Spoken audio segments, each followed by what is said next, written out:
পশ্চিমবাংলায় কি এনআরসির পথ সুগম হয়ে গেল এবার? আসাম মডেলেই বাংলায় সীমান্ত সুরক্ষা। অনুপ্রবেশ রুখতে কিসের ইঙ্গিত মুখ্যমন্ত্রী শুভেন্দু অধিকারীর?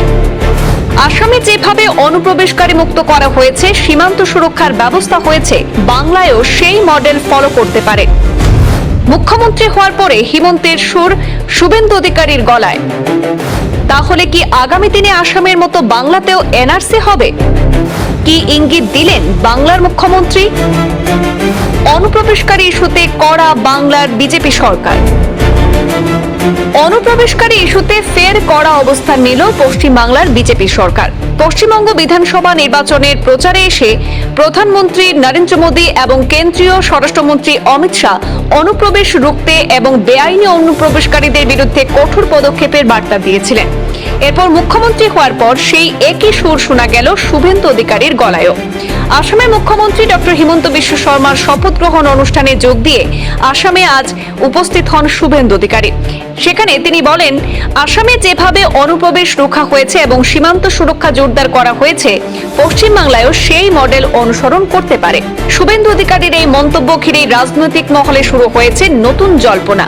তাহলে কি আগামী দিনে আসামের মতো বাংলাতেও এনআরসি চালুর পথে হাঁটতে পারে বিজেপি সরকার? বিজেপির অভিযোগ যে মমতা ব্যানার্জির নেতৃত্বে পশ্চিমবঙ্গে তৃণমূল কংগ্রেসের সরকার থাকাকালীন বাংলায় এনআরসি প্রক্রিয়া হতে দেওয়া হয়নি।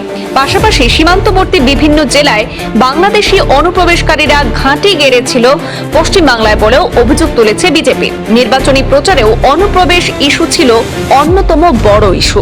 বিজেপি স্পষ্ট জানিয়েছে, সরকারে আসার পর এই ইস্যুতে কোনোভাবেই নরম অবস্থান নেওয়া হবে না। আসামে দাঁড়িয়ে পশ্চিমবাংলার নবনির্বাচিত মুখ্যমন্ত্রী শুভেন্দু অধিকারী বলেন, দেশের ভালোর জন্য আসাম এবং ত্রিপুরায় যে কাজ হয়েছে সেই কাজ বাংলাতেও সম্পূর্ণ করবে বিজেপি সরকার। স্বরাষ্ট্রমন্ত্রী অমিত শাহ বারবার বলেছেন, বিজেপি ক্ষমতায় আসার পর আসাম ও ত্রিপুরায় অনুপ্রবেশ সমস্যা অনেকটাই নিয়ন্ত্রণে এসেছে।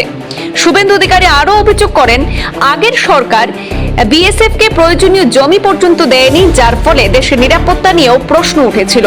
অনুপ্রবেশ এবং সীমান্ত সুরক্ষার ক্ষেত্রে আসাম যে পদক্ষেপ নিয়েছে, বাংলাতেও সেই ধরনের ব্যবস্থা গ্রহণ করা হবে বলেও জানিয়েছেন শুভেন্দু অধিকারী। মুখ্যমন্ত্রী শুভেন্দুর এই মন্তব্যের পর এনআরসি এবং সীমান্ত নিরাপত্তা ইস্যু ঘিরে পশ্চিমবাংলার রাজনীতিতে নতুন করে বিতর্ক ও জল্পনা শুরু হয়েছে। ব্যুরো রিপোর্ট, পূর্বাঞ্চল প্রতিদিন।